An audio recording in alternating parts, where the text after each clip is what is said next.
Hi hello welcome back to my channel. ಎಲ್ಲರೂ ಹೇಗಿದ್ದೀರಾ? Hope ಎಲ್ಲರೂ ಚೆನ್ನಾಗಿದ್ದೀರಾ ಅನ್ಕೋತೀನಿ. ಇವತ್ತು ಬೆಳಗ್ಗೆಯಿಂದನೇ ವ್ಲಾಗ್ನ ಸ್ಟಾರ್ಟ್ ಮಾಡ್ತಾ ಇದ್ದೀನಿ. ಈ ವ್ಲಾಗ್ ಏನಾದರೂ ನಿಮಗೆ ಇಷ್ಟ ಆಯಿತು ಅಂದರೆ ಲೈಕ್ ಮಾಡಿ, ಶೇರ್ ಮಾಡಿ ಮತ್ತು ಸಬ್ಸ್ಕ್ರೈಬ್ ಮಾಡ್ಕೊಳ್ಳೋದನ್ನ ಮರಿಬೇಡಿ. ಮತ್ತು ವಿಡಿಯೋನ ಕೊನೆ ತನಕ ನೋಡಿ. ಆ್ಯಕ್ಚುಲಿ ಅದು ರೂಮ್ಗೆ ಹೋದೆ ವಿಡಿಯೋ ಮಾಡೋಣ ಅಂತ, ಅಲ್ಲಿ ನನ್ನ ಮಕ್ಕಳು ಡಿಸ್ಟರ್ಬೆನ್ಸು, ಅದಕ್ಕೆ ಕಿಚನ್ಗೆ ಬಂದಿದ್ದೆ ಅಡುಗೆ ಮಾಡೋಣ ಅಂತ, ಇಲ್ಲೇ ವಿಡಿಯೋ ಮಾಡಿಬಿಡೋಣ ಅಂತ ಇಲ್ಲೇ ಶೂಟ್ನ ಮಾಡ್ಕೋತಾ ಇದ್ದೀನಿ. ನನ್ನ ವೆಯ್ಟ್ ಲಾಸ್ ಜರ್ನಿ ಹೇಗಿತ್ತು ಅಂತ ಅಂದರೆ, ನಂದು ಪ್ರೆಗ್ನೆನ್ಸಿ ಟೈಮಲ್ಲಿ ನಾನು ವೆಯ್ಟ್ ಗೇನ್ ಆಗಲ್ಲ, ನಾರ್ಮಲಾಗಿ ಒಂದು ಮೀಡಿಯಮ್ ವೆಯ್ಟಲ್ಲೇ ಇರ್ತೀನಿ. ಆದರೆ ನನ್ನ ವೆಯ್ಟ್ ಜಾಸ್ತಿ ಆಗೋದು ನಂದು ಡೆಲಿವರಿ ಆಗಿ ಬಾಣತನ ಟೈಮಲ್ಲೇ ನಾನು ವೆಯ್ಟ್ ಜಾಸ್ತಿ ಆಗಿಬಿಡ್ತೀನಿ. ನನ್ನ ಮಗಳದಲ್ಲ ಅಷ್ಟೇ, ನಾನು ವೆಯ್ಟ್ ಜಾಸ್ತಿ ಆಗಿರಲಿಲ್ಲ. ನನ್ನ ಮಗುದ್ರಲ್ಲಂತೂ ತುಂಬಾ ವೆಯ್ಟ್ ಜಾಸ್ತಿ ಆಗಿದ್ದೆ. ನಾನು ನನ್ನ ತಮ್ಮನೇಲೆಲ್ಲ ಹಾಕಿದ್ದೀನಿ, ಫೋಟೋ ನೋಡ್ಬೋದು. ಅದು 1 ವರ್ಷ ಇದ್ದಾಗ, ನನ್ನ ಮಗು 1 ವರ್ಷ ಇದ್ದಾಗ ಫೋಟೋ ತೆಗೆಸಿದ್ದು. ಇವಾಗ ಅವನಿಗೆ 2 ವರ್ಷ. ಇವಾಗ ವೆಯ್ಟ್ ಎಷ್ಟು ರೆಡ್ಯೂಸ್ ಆಗಿದೆ ಅಂತಲೇ ನೋಡ್ಬೋದು. ನಾನು ಯಾವುದೇ ರೀತಿಯ ಜಿಮ್ಗೆ ಹೋಗದೆ, ಎಲ್ಗೂ ಹೋಗದೆ, ಮನೆ ಊಟನೇ ತಿನ್ಕೊಂಡು ವೆಯ್ಟ್ ಲಾಸ್ ಮಾಡಿರೋದು.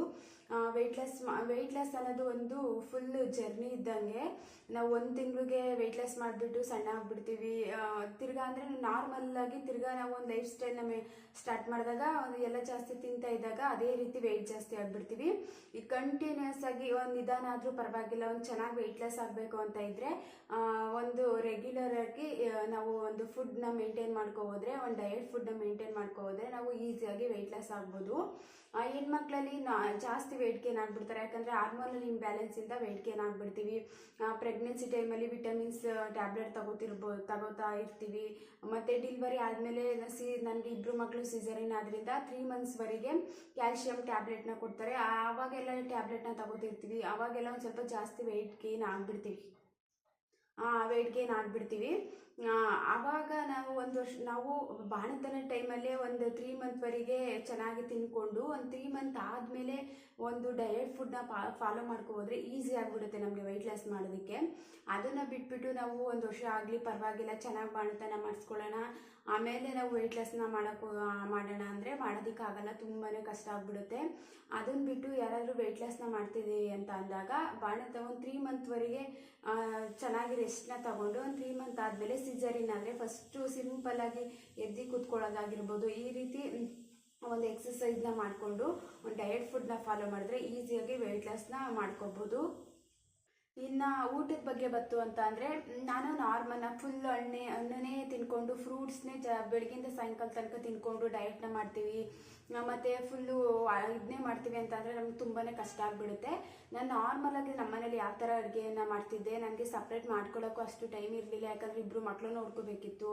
ಮತ್ತು ನಾನು ಸಪ್ರೇಟ್ ಮಾಡ್ಕೊಂಡು ತಿನ್ಕೊಳ್ಳೋ ಅಷ್ಟರಲ್ಲಿ ಟೈಮ್ ಆಗಿಬಿಡ್ತಿತ್ತು. ಅದಕ್ಕೋಸ್ಕರ ಏನು ಅಡುಗೆನ ಮಾಡ್ತಿದ್ದೆ, ಅದರಲ್ಲಿ ಯಾವ ರೀತಿ ಹೆಲ್ತಿಯಾಗಿ ಮಾಡ್ಕೋಬೋದು ಅಂತ ಒಂದು ಹೈ ಪ್ರೋಟೀನ್ ಫುಡ್ನ ತಗೊಳ್ಳೋದಾಗಿರ್ಬೋದು. ಇವಾಗ ಜಾಸ್ತಿ ನಾವು ರೈಸ್ ಐಟಮ್ನ ತಿಂತಿದ್ದೀವಿ, ಜಾಸ್ತಿ ಕಾರ್ಬೋಹೈಡ್ರೇಟ್ಸ್ನ ತಿಂತಾ ಇದ್ದೀವಿ ಅಂತ ಅಂದರೆ, ಅದೇ ನಮಗೆ ಎಷ್ಟು ಬೇಕೋ ಅಷ್ಟನ್ನು ತಗೊಂಡು ಒಂದು ನೀಟಾಗಿ ಒಂದು ಡಯಟ್ನ ಫಾಲೋ ಮಾಡಿದ್ರೆ ಈಸಿಯಾಗಿ ವೆಯ್ಟ್ ಲಾಸ್ನ ಮಾಡ್ಕೋಬೋದು. ಮತ್ತು ಬೆಳಗ್ಗೆ ಟೈಮು ನನ್ನ ಊಟ ಹೇಗಿತ್ತು ಅಂತ ಅಂದರೆ, ಬೆಳಗ್ಗೆ ಒಂದು ಡಿಟಾಕ್ಸ್ ಡ್ರಿಂಕ್ ಕುಡಿತಿದ್ದೆ. ನಾನು ಇದು ಮಿಸ್ಸೇ ಮಾಡಿಲ್ಲ, ಇದಂತೂ ಕಂಪಲ್ಸರಿ ಕುಡಿತಿದ್ದೆ. ಡಿಟಾಕ್ಸ್ ಡ್ರಿಂಕು, ವೆಜಿಟೇಬಲ್ ಡ್ರಿಂಕ್ ಆಗಿರ್ಬೋದು, ABC ಡ್ರಿಂಕ್ ಆಗಿರ್ಬೋದು, ಮತ್ತು ರಾತ್ರಿ ಮೆಂತ್ಯದ ಕಾಳು ನೆನೆ ಹಾಕಿ ಇಟ್ಬಿಡ್ತಿದ್ದೆ, ಬೆಳಗ್ಗೆ ಎದ್ದು ಕುಡಿತಿದ್ದೆ. ಮತ್ತು ಜೀರಾ ವಾಟರ್ ಆಗಿರ್ಬೋದು, ಮತ್ತು ನೆಲ್ಲಿಕಾಯಿ ಜ್ಯೂಸ್ ಆಗಿರ್ಬೋದು, ಈ ಥರ ಎಲ್ಲ ಕುಡ್ದಿದ್ದೀನಿ. ತುಂಬಾ ಜ್ಯೂಸ್ನ ಕುಡ್ದಿದ್ದೀನಿ. ಬಾಳೆಕಾಯಿ ಜ್ಯೂಸ್ ಆಗಿರ್ಬೋದು, ಹೊಸ ಜ್ಯೂಸ್ ಎಲ್ಲ ಟ್ರೈ ಮಾಡಿಬಿಟ್ಟಿದ್ದೀನಿ ನಾನು. ಇನ್ನು ಬೆಳಗ್ಗೆ ಟೈಮು ಟಿಫನ್ ಸ್ಕಿಪ್ಪು. ಇವಾಗ ಇಂಟರ್ಮೀಡಿಯೇಟ್ ಫಾಸ್ಟಿಂಗ್ ಅಂತ ಮಾಡ್ತಾರೆ ತುಂಬ ಜನ. ಫಸ್ಟೇ ನಾವು ವೆಯ್ಟ್ ಲಾಸ್ನ ಮಾಡ್ತಿದ್ದೀವಿ ಅಂದಾಗಲೇ ಇಂಟರ್ಮೀಡಿಯೇಟ್ ಫಾಸ್ಟಿಂಗ್ನ ಮಾಡೋಕ್ಕೋದ್ರೆ ಸ್ವಲ್ಪ ಕಷ್ಟ ಆಗಿಬಿಡುತ್ತೆ. ಒಂದು ಸ್ವಲ್ಪನೇ ಮಾಡ್ಕೊಂಡು ಆಮೇಲೆ ಮಾಡ್ಕೊಳ್ಳಿ, ತುಂಬಾ ಈಸಿ ಆಗುತ್ತೆ. ಇವಾಗ ಬೆಳಗ್ಗೆ ನಾನು ಡಿಟಾಕ್ಸ್ ಡ್ರಿಂಕ್ನ ಕುಡಿದ್ರೆ, ಇನ್ನು ಮಧ್ಯಾಹ್ನ ಚೆನ್ನಾಗಿ ಊಟ ಮಾಡ್ತಿದ್ದೆ. ರೈಸ್ ಆಗಿರ್ಬೋದು, ಈ ಥರ ನನಗೆ ಏನು ಇಷ್ಟನೋ ಕಾಳುಗಳು ಮತ್ತು ಸೊಪ್ಪು, ವೆಜಿಟೇಬಲ್ಸು, ಈ ಥರ ಎಲ್ಲ ಊಟ ಮಾಡ್ಕೋತಿದ್ದೆ. ಇನ್ನು ಸಾಯಂಕಾಲ ಟೈಮು ನಮ್ಮ ಮನೇಲಿ ನಾನು ಮತ್ತು ನನ್ನ ಹಸ್ಬೆಂಡು 7:15 ಒಳಗೇ ಊಟ ಮಾಡ್ತಿದ್ದು. ಇದಂತೂ ತುಂಬಾ ನಮಗೆ ಒಳ್ಳೆ ಹ್ಯಾಬಿಟ್ ಅಂತಲೇ ಹೇಳ್ಬೋದು. 7:15 ಒಳಗಡೆ ಊಟ ಮಾಡ್ಕೊಬಿಟ್ರೆ, ಇನ್ನು ಮಾರ್ನಿಂಗು ಒಂದು 9 ಗಂಟೆಗೆ, ಒಂದು 8 ಗಂಟೆಗೆ ಡಿಟಾಕ್ಸ್ ಡ್ರಿಂಕ್ನ ಕುಡಿದ್ರೆ ನಾನು ಇನ್ನು ಟಿಫನ್ನು ಸ್ಕಿಪ್ ಮಾಡ್ತಿದ್ದೆ. ಇನ್ನು ಮಧ್ಯಾಹ್ನನೇ ನಾನು ಊಟನ ಮಾಡ್ತಿದ್ದು. ಈ ಥರ ಇಂಟರ್ಮೀಡಿಯೇಟ್ ಫಾಸ್ಟಿಂಗ್ ಅಂತ ಮಾಡಿಕೊಂಡೆ ನಾನು. ತುಂಬಾ ಹೆಲ್ಪ್ ಆಗಿದೆ ಅಂತ ಹೇಳ್ಬೋದು. ತುಂಬ ಈಸಿಯಾಗಿ ವೆಯ್ಟ್ ಲಾಸ್ನ ಮಾಡ್ಕೋಬೋದು. ನಾನು ಒಂದು 80 kgs ಇದ್ದೆ ವೆಯ್ಟ್, ನಾನು ನೋಡ್ಬೋದು ನನ್ನ ಹಳೆ ಫೋಟೋದಲ್ಲಿ. ಇವಾಗಂತೂ ತುಂಬಾ ವೆಯ್ಟ್ ಲಾಸ್ ಚೆನ್ನಾಗಿ, ಎಷ್ಟು ಚೆನ್ನಾಗಿ ವೆಯ್ಟ್ ಲಾಸ್ ಆಗಿದೆ ಅಂದರೆ ನನಗೆ ಹಳೆ ಫೋಟೋಸ್ ನೋಡಿದ್ರೆ ಒಂಥರ ಅನ್ನಿಸ್ತಿದೆ, ಯಪ್ಪ ಇಷ್ಟೊಂದು ವೆಯ್ಟ್ ಇದ್ದ ನಾನು ಅಂತಲೇ ಅನ್ನಿಸ್ತಿದೆ. ಈ ಥರ ಮಾಡಿಕೊಂಡ್ರೆ ಈಸಿಯಾಗಿ ವೆಯ್ಟ್ ಲಾಸ್ನ ಮಾಡ್ಕೋಬೋದು. ಮತ್ತು ಜಾಸ್ತಿ ಸ್ವೀಟ್ ತಿನ್ನೋದಾಗಿರ್ಬೋದು, ಇವಾಗ ನಾವು ಸಕ್ಕರೆ ತಿನ್ನಲ್ಲ ಅಂತ ಅಂದ್ಬಿಟ್ಟು ಜಾಸ್ತಿ ಬೆಲ್ಲದನ್ನೇ ಮಾಡ್ಕೊಂಡು ತಿನ್ನೋದಾಗಿರ್ಬೋದು. ಆ್ಯಕ್ಚುಲಿ ಸಕ್ಕರೆ ಒಂದು ಸ್ವಲ್ಪ ಕೆಟ್ಟದ್ದು, ಅದನ್ನು ಬಿಟ್ಟರೆ ಬಾಡಿಗೆ ಒಳ್ಳೆಯದಲ್ಲ. ಮತ್ತು ಬೆಲ್ಲ ಅದಕ್ಕಿಂತ ಒಂಚೂರು ಒಳ್ಳೇದಷ್ಟೇ, ಅದು ಏನು ಫುಲ್ ಒಳ್ಳೆಯದು ಅಂತಲೇ ಹೇಳೋದಕ್ಕಾಗೋದಿಲ್ಲ, ಬಾಡಿಗೆ ಗುಡ್ ಅಂತಲೇ ಹೇಳೋದಕ್ಕಾಗೋದಿಲ್ಲ. ಮತ್ತು ಅದನ್ನು ಒಂದು ಸ್ವಲ್ಪ ಯಾವಾಗಾದರೂ ತಿನ್ನಬೇಕು ಅನಿಸಿದಾಗ ತಿಂತಾಯಿದ್ವಿ. ಮತ್ತು ಜಂಕ್ ಫುಡ್ ಆಗಿರ್ಬೋದು, ಈ ಪ್ಯಾಕೇಜಿಂಗ್ ಫುಡ್ ಆಗಿರ್ಬೋದು, ಈ ಥರ ಎಲ್ಲ ತುಂಬಾ ಅವಾಯ್ಡ್ ಮಾಡಿಬಿಟ್ಟಿದ್ವಿ. ಎಷ್ಟೊಂದು ವೆರೈಟಿ ಹೊರಗಡೆ ಹೋಗೋ ಊಟ ಮಾಡೋದಾಗಿರ್ಬೋದು, ಈ ಥರ ಎಲ್ಲ ಮಾಡ್ತಿದ್ದು. ಇವಾಗ ನಾವು ವೆಯ್ಟ್ ಲಾಸ್ನ ಸ್ಟಾರ್ಟ್ ಮಾಡಿದ್ಮೇಲೆ ತುಂಬಾ ಈ ಹೊರಗಡೆ ಫುಡ್ ಆಗಿರ್ಬೋದು ಈ ಥರ ಎಲ್ಲ ಅವಾಯ್ಡ್ ಮಾಡಿ ಒಂದು 80-90% ನಾವು ಮನೆ ಊಟನೇ ಮಾಡ್ತೀವಿ. ಈಗ ಎಲ್ಲಿಗಾರು ಹೋದಾಗ ಅಷ್ಟು ನಾವು ವೆಯ್ಟ್ ಲಾಸ್ ಮಾಡ್ತಿದ್ದೀವಿ, ನಾವು ಡಯಟಲ್ಲಿ ಇದ್ದೀವಿ ಅಂತಲೇ ಹೇಳೋದಕ್ಕಾಗೋದಿಲ್ಲ ಅಲ್ವಾ. ಒಂದು ಫಂಕ್ಷನ್ಗೆ ಹೋಗ್ತೀವಿ ಅಂತ ಅಂದಾಗ ಒಂದು ಊಟ ಮಾಡೋದಿರುತ್ತೆ. ಮತ್ತು ಇವಾಗ ಅಲ್ಲಿ ಏನು ಮಾಡಬೇಕು ಅಂದರೆ, ಈಗ ಮದುವೆ ಊಟಕ್ಕೆ ಹೋಗ್ತೀವಿ ಅಂದಾಗ ಒಂದು ಫಸ್ಟ್ ತರಕಾರಿ ಮತ್ತು ಈ ಕೋಸಂಬರಿ ಆಗಿರ್ಬೋದು, ಈ ಥರ ಎಲ್ಲ ಕಾಳುಗಳು ಪಲ್ಯಗಳಾಗಿರ್ಬೋದು, ಈ ಥರ ಎಲ್ಲ ಅಲ್ಲೂ ನಾವು ಡಯಟ್ ಮಾಡ್ತಾ ಇದ್ದೀವಿ ಅಂತಲೂ ಹೇಳಿದ್ರೆ ಅಯ್ಯೋ ಏನಾದರೂ ಅನ್ಕೋತಾರೆ ಅಂತ ಅಂದ್ಬಿಟ್ಟು ಅಲ್ಲಿ ಊಟ ಮಾಡ್ತಿದ್ವಿ. ಒಂದು 90% ನಾವು ಮನೆ ಊಟನೇ ಮಾಡ್ತಿದ್ವಿ. ಮನೆ ಊಟನೇ ಮಾಡಿಕೊಂಡು ಈಸಿಯಾಗಿ ವೆಯ್ಟ್ ಲಾಸ್ನ ಮಾಡ್ಕೋಬೋದು. ಅಂದರೆ ನಿಧಾನ ಆಗುತ್ತೆ, ಒಂದು ಸ್ವಲ್ಪ ಪ್ರಯತ್ನ ಪಡಬೇಕು. ಯಾಕಂದರೆ ಯಾವುದೇ ರೀತಿ ಡಯಟಿಷಿಯನ್ ಅಲ್ಲ ನಾವು, ನಮಗೇನು ಗೊತ್ತೋ ಅದರಲ್ಲಿ ಒಂದು ಹೆಲ್ತಿ ಲೈಫ್ ಸ್ಟೈಲ್ನ ಮೇಂಟೈನ್ ಮಾಡೋದಕ್ಕೆ ಹೋಗ್ತಿರ್ತೀವಿ. ಈಸಿಯಾಗಿ ಒಂದು ಹೆಲ್ತಿಯಾದ ಲೈಫ್ ಸ್ಟೈಲ್ನ ಮೇಂಟೈನ್ ಮಾಡ್ಕೋಬೋದು. ಮತ್ತು ಒಂದು ಇಂಟರ್ಮೀಡಿಯೇಟ್ ಫಾಸ್ಟಿಂಗ್ನ ಮಾಡ್ತಿದ್ದೀವಿ ಅಂದಾಗ ಫಸ್ಟ್ ತುಂಬಾ ಕಷ್ಟ ಅನಿಸುತ್ತೆ. ಮತ್ತು ಒಂದು ವಾರ ಮಾಡಿಬಿಟ್ಟು ಬಿಟ್ಬಿಡೋರು ಇರ್ತಾರೆ, ಒಂದು 15 ದಿನ ಮಾಡ್ತಾರೆ, ಅಯ್ಯೋ ವೆಯ್ಟ್ ಲಾಸ್ ಆಗ್ತಿಲ್ಲ ಅಂತ ಬಿಟ್ಬಿಡ್ತಾರೆ. ಕಂಟಿನ್ಯೂಸ್ ಆಗಿ ಮಾಡಬೇಕು. ಯಾಕಂದರೆ ವೆಯ್ಟ್ ಲಾಸ್ ಜರ್ನಿ ಅಂತ ಅನ್ನೋದು ಕಂಟಿನ್ಯೂಸ್ ಆಗಿ ನಾವು ಯಾವಾಗ ಒಂದು 6 ತಿಂಗಳು ಮಾಡಾದ್ಮೇಲೆ ನಮಗೆ ಫುಲ್ ಒಳ್ಳೆ ರಿಸಲ್ಟ್ ಸಿಕ್ಬಿಡುತ್ತೆ, ಆವಾಗಲೇ ಗೊತ್ತಾಗ್ಬಿಡುತ್ತೆ. ಫಸ್ಟೇ ಒಂದು 15 ದಿನಕ್ಕೆ ನಾವು ವೆಯ್ಟ್ ಲಾಸ್ ಆಗ್ತೀವಿ ಅಂದರೆ ತುಂಬಾ ಕಷ್ಟ. ಅದ್ರ ಬಗ್ಗೆ ನಂಗೆ ಅಷ್ಟು ಗೊತ್ತಿಲ್ಲ. ಯಾಕಂದರೆ ನಂದು ಒಂದು 6 ಮಂತ್ ಆದಮೇಲೆ ನನಗೆ ಈಸಿಯಾಗಿ ವೆಯ್ಟ್ ಲಾಸ್ ರೆಡ್ಯೂಸ್ ಆಗಿದ್ದೀನಿ ಅಂತ ಗೊತ್ತಾಗಿದ್ದು. ನಮ್ಮದು ಮಕ್ಕಳಾದಮೇಲೆ ಒಂದು 2 ಮಕ್ಕಳು ಸಿ ಸೆಕ್ಷನ್ ಆದ್ದರಿಂದ ಈ ದಪ್ಪ ಆಗಿಬಿಡ್ತೀವಿ. ಮತ್ತು ಸಿಸರಿನ್ ಅದ್ರ ಮೇಲ್ಗಡೆ ಹೊಟ್ಟೆ ಬಂದುಬಿಡುತ್ತೆ. ಅದಂತೂ ತುಂಬಾ ವೆಯ್ಟ್ ಲಾಸ್ ಮಾಡಲಿ, ಹೊಟ್ಟೆ ಕರಗಿಸೋದಕ್ಕೆ ತುಂಬಾ ಕಷ್ಟ ಆಗಿಬಿಡುತ್ತೆ.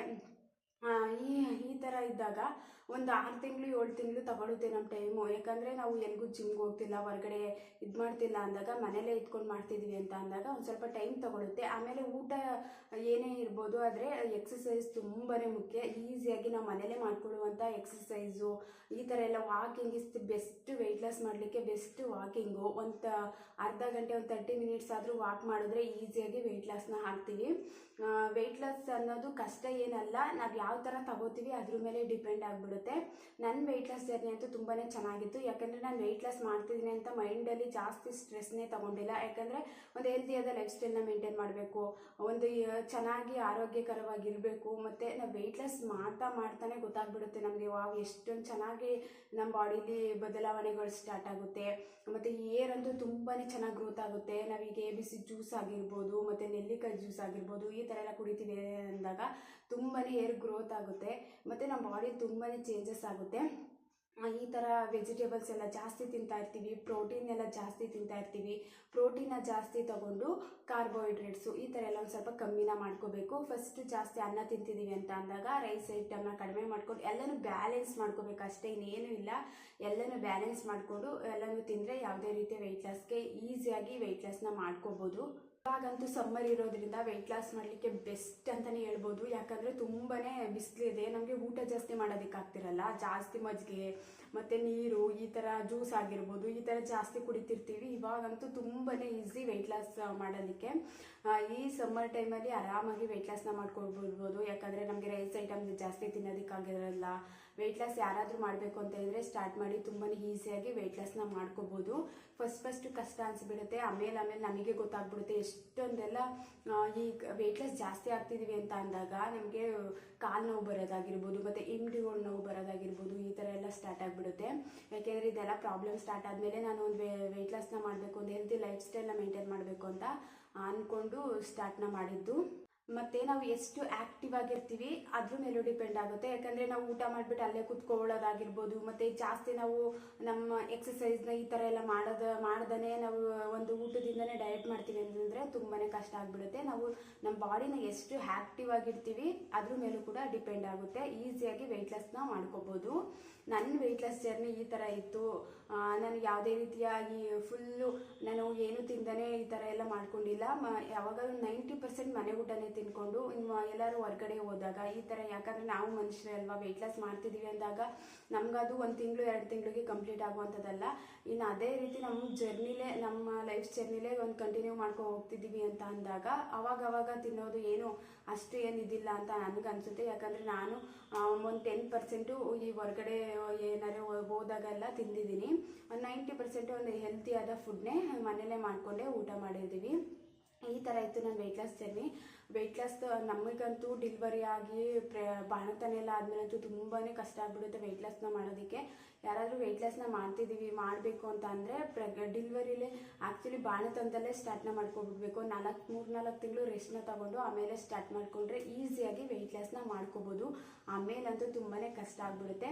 ಈ ಥರ ಇತ್ತು ನನ್ನ ವೆಯ್ಟ್ ಲಾಸ್ ಜರ್ನಿ. ಇವಾಗಂತೂ ತುಂಬಾ ವೆಯ್ಟ್ ಲಾಸ್ ಆಗಿದ್ದೀನಿ. ನನಗೆ ಒಂಥರ ಖುಷಿ ಅನಿಸುತ್ತೆ. ವೆಯ್ಟ್ ಲಾಸ್ ಮಾಡಬೇಕು ಅಂತ ಇದ್ದರೆ ಒಂದು 15 ದಿನ ಮಾಡಿಬಿಟ್ಟು ಬಿಟ್ಬಿಡೋದು, ಈ ಥರ ಎಲ್ಲ ಮಾಡೋಕ್ಕೆ ಹೋಗಬೇಡಿ. ರೆಗ್ಯುಲರಾಗಿ ಒಂದು 2-3 ತಿಂಗಳು ಮಾಡಾದ್ಮೇಲೆ ನಮಗೆ ಒಳ್ಳೆ ರಿಸಲ್ಟ್ ಅನ್ನೋ ಸಿಗೋದು. ಒಂದು 6 ಮಂತ್ ಆಗಲೇಬೇಕು. ಆ ಥರ ಆಗಿಬಿಟ್ರೆ ನಮಗೆ ವೆಯ್ಟ್ ಲಾಸ್ ಎಲ್ಲ ಈಸಿಯಾಗಿ ಮಾಡ್ಕೋಬೋದು. ಈ ಥರ ಇತ್ತು ನನ್ನ ವೆಯ್ಟ್ ಲಾಸ್ ಜರ್ನಿ. ಯಾರಾದರೂ ವೆಯ್ಟ್ ಲಾಸ್ನ ಮಾಡಬೇಕು ಅಂತ ಇದ್ದರೆ ಸ್ಟಾರ್ಟ್ ಮಾಡಿ ಒಂದು ಹೆಲ್ತಿಯಾದ ಲೈಫ್ ಸ್ಟೈಲ್ನ ಮೇಂಟೈನ್ ಮಾಡಿ ಅಂತ ಹೇಳ್ತೀನಿ. Thank you for watching.